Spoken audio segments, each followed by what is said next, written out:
welcome again to Crankin Crafts. My name is Puna, and today I'm going to show you how to make another flower out of our awesome burlap ribbon that we got in. This is the flower that we're going to be doing today, the one in the center here, and it's really simple, easy to do. You do need a few things to start off with. You need some burlap ribbon. This is the 1.5 inch ribbon width size. And then you need some upholstery thread. This one is just a natural color, sort of beige. And a button, a glue gun, some scissors, and also a needle. I've already started one here just because it takes just a little bit to get going. But what you're gonna do is thread your needle, and I doubled up on the thread and made a really big knot at one end because the holes in the burlap are actually pretty big, so you want to have a large knot so that it doesn't go through. And then what I did was a really fast and easy running stitch up one side, and running stitch is just in and out. So you go in and out and in and out, just like that. And you want to try and keep these pretty small, these stitches, but it's not a big deal if they're uneven because it kind of adds to your flower that way.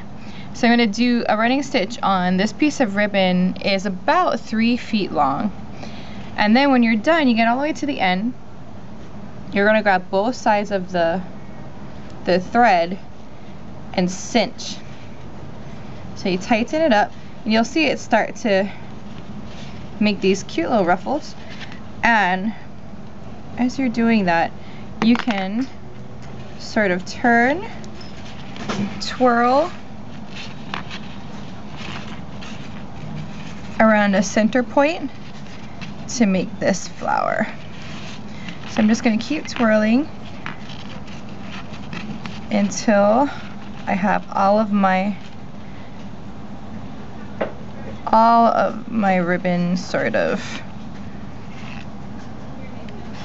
all bunched up like this, making a nice little flower shape. And I want to have my ribbon, my thread ends on the same side, so I actually just tucked one in there. And I'm going to cinch one side up. I have to cut this needle off, which I can do just like this. And all you're going to do is tie the two ends of your thread together. It's going to hold the flower to its shape. So I'm just going to make a square knot right here.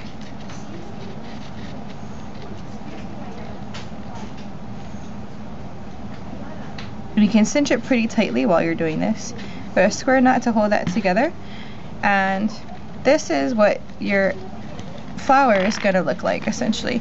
You can, you notice that it's still loose here, and you can take your hot glue gun and put a couple of dots of glue here and there just to hold your layers together. You don't need a lot, just to kind of help the flower to keep it shaped the way that she shaped it. And then to finish it off, you can insert a button, or even like a sequin or a rhinestone would be nice for the center here, just to kind of give it a nice center focal point. Okay, so that's going to be your flower. The ribbon actually has a wire in it, and we did try to use the wire to make the same kind of flower. But if you notice, this doesn't get as roughly, although you can do it by very gently pulling the wire out of the inside of the ribbon and rotating it around that center to make a flower. But if you notice, it's not as roughly as the one that I just did with the sewing. And that's it for today. Thanks again for for coming and watching us.